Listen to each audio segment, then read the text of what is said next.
My name is Laurence Brahm. I'm an international lawyer, political economist, and I'm an international fellow with the Center for China and Globalization. My Chinese name is Long Anzhi. I came to China in 1981. In the 1980s as a lawyer, I brought a lot of foreign investors, major multinational corporations into China. By the mid-1990s, I was really serving as an advisor to much of the leadership on state-owned enterprise reforms. Then I led the drafting work within the Ministry of Environmental Protection. And I think if you look back at these sort of major threshold moments of change in China, one of them was the massive transformation of the state-owned enterprises and pushed China from planning to the market. Every time you restructured a state-owned enterprise, the government was addressing the fundamental issues of people's livelihood, because it involved not only restructuring an enterprise and turning it into a corporation, it involved addressing issues of healthcare, pension, housing, in turn finance for housing, healthcare, pension. All of these aspects affected the individual lives of people across China. The second epochal change was the policy of ecological civilization. Because prior to the first draft of the policy in 2013, China was 80% dependent on coal, the most polluting resource. And in 2018, ecological civilization as a national policy, it was actually written into the Communist Party constitution, making the Communist Party the most green of all the green parties, in fact. And so with that fundamental change now, by 2050, China will be 80% green energy.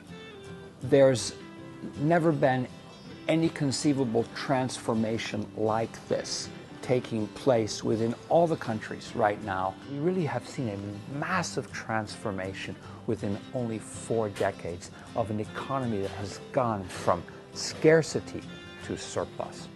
When I came here in 1981, if we wanted to eat grain, eat some biscuit or bread, you had to have a what they call liang piao, or a quota certificate allowing you to actually buy staples.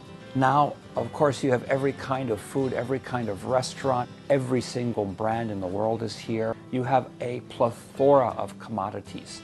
That says a lot, not just about reform and opening as a policy, but about people's livelihood, tastes, and the way they're seeing the world and seeing themselves. In many ways, people look at China's opening and reform and they go, oh, you know, China's become the factory of the world. It's manufactured a lot of cheap products.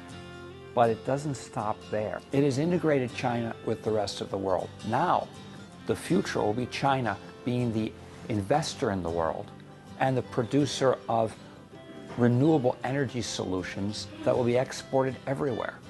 So in this respect, China has gone outbound with its investment rather than inbound. It is also, in many ways, allowing Western culture, international ideas to come to China in a way it's never happened before, and in turn, Chinese culture is spreading out. We can see even in Western countries, anywhere, you can see martial arts being practiced, you can see people drinking tea. You have actually an enormous amount of connectivity that's going on people to people, culture to culture. And I think more of that will bring our world closer together. And in the future, I hope there's less barriers dividing all of us.